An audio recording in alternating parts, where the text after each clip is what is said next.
Pragmatic is the study of an aspect of the use of meaning and language that depend on speakers, receivers, and other features of the content of speech, such as the following.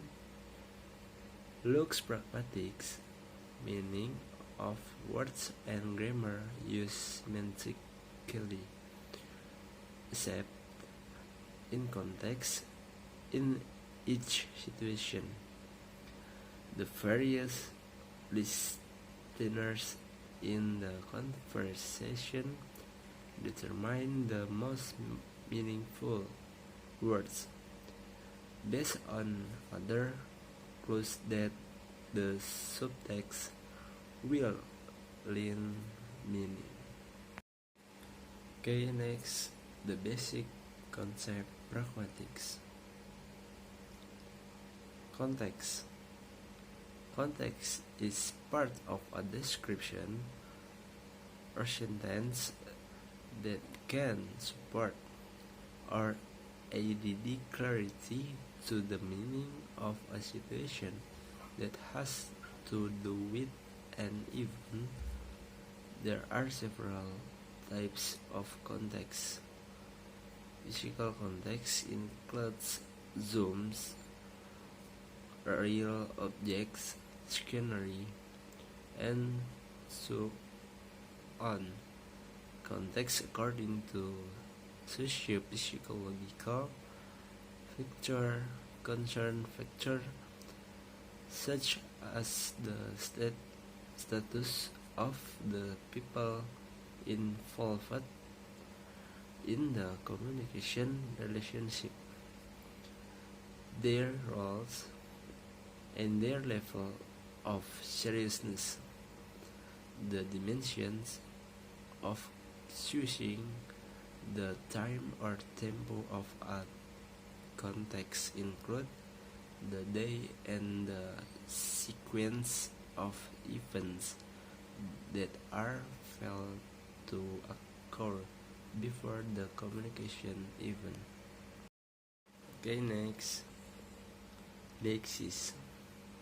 Deixis is a word, a parser, an expression whose reference can be moved depending on who is the speaker, the time, the place where the unit is spoken, the language. Deixis is a word or phrase whose reference is not fixed.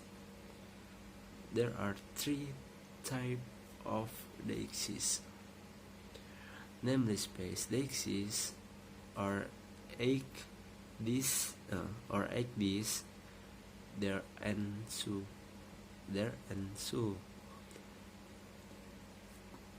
and two person deixis, or ek I U N C, and three time deixis, and ek is day, today, and tomorrow. Okay, next, referency. Referency is used when the speaker does not want to mention or does not know the name for something or someone whose function is to make a destination to refer to something that we do not know the name of. Example of God: take care of my mate because we don't know the name of our soulmate. We use the pronoun mate. Okay, next, inference. Inference lexically means conclusion.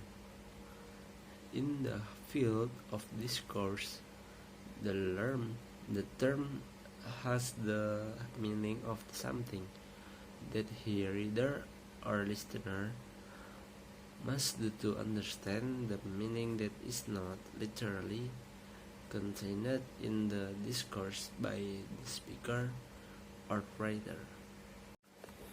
Okay, next, Anaphora and Katapura. Number 1, Anaphora is the use of an expression whose interpretation depends upon another expression in context or its antecedent or postcedent. In a narrower sense, anaphora is the use of an expression that depends specifically upon an antecedent expression, and this is contrasted with Katapura, which is the use of an expression that depends upon a postcedent expression. The anaphoric or referring term is called an anaphor. For example, in the sentence, Sally arrived, but nobody saw her. The pronoun here is an another, referring back to the antecedent Sally in the sentence before her arrival. Nobody saw Sally. The pronoun here refers forward to the postcedent Sally. So here is now a Katapura or an anaphor in the broader, but not the narrower sense. Usually, an anaphoric expression is a proverb or some other kind of deistic or contextually to dependent expression.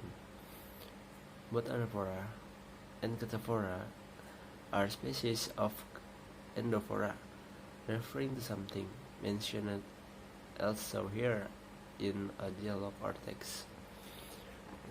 And number 2, anaphora is an important concept for different reasons and on different levels. First, anaphora describes how discourse is constructed and maintained. Second, anaphora binds different syntaxical elements together at the level of the sentence. Third, anaphora present a challenge to natural language processing in computational linguistics, since the identification of discrepancy can be difficult. And fourth, anaphora partially reveals how language is understood and processed, which is relevant to fields of linguistics interested in cognitive psychology. Okay, next, presupposition. Presupposition is the shared knowledge processed by the speaker and speech partner behind a speech act. The similarity of the presupposition will facilitate communication, while differences in presupposition will hinder communication. For example, when responding to the speaker's statement, "At the time my car was traveling at high speed," the interlocutor did not yet know that the speaker had a car. The speech partner would respond, "You have a car." The speaker's presuppositions are wrong and communication is speech arts. Speech arts were proposed by two philosophers, of language named John Austin and John Shirley in the 1960. According to this theory, every time the speaker utters a sentence, he is trying to do something with new words in the sentence. According to the term Austin 1965, by saying something we do something. Austin in Subandowo defines a speech act as a piece of speech that is produced as part of social interaction. Saying something is doing something, and language or speech can be used to make this happen. Austin asserts that speech acts are related to speech analysis in relation to the behavior of speakers of a language with their interlocutor. The speech act is a communication activity or locutionary act which contains the intention to be conveyed when speaking. The elocutionary power of an utterancy and the desired effect by the speaker. Perlocutionary speech. Okay, next, politeness. Politeness is the way we speak in showing respect for others. Politeness, especially positive politeness, is usually used to maintain social relations between people. The opposite of positive politeness is positive impoliteness, which is usually used to cause social disharmony. The purpose of this study was to find the types of positive politeness and positive politeness used in the novel. My Name is Memory, and to analyze the reaction of listeners to the expression of positive politeness and positive impoliteness.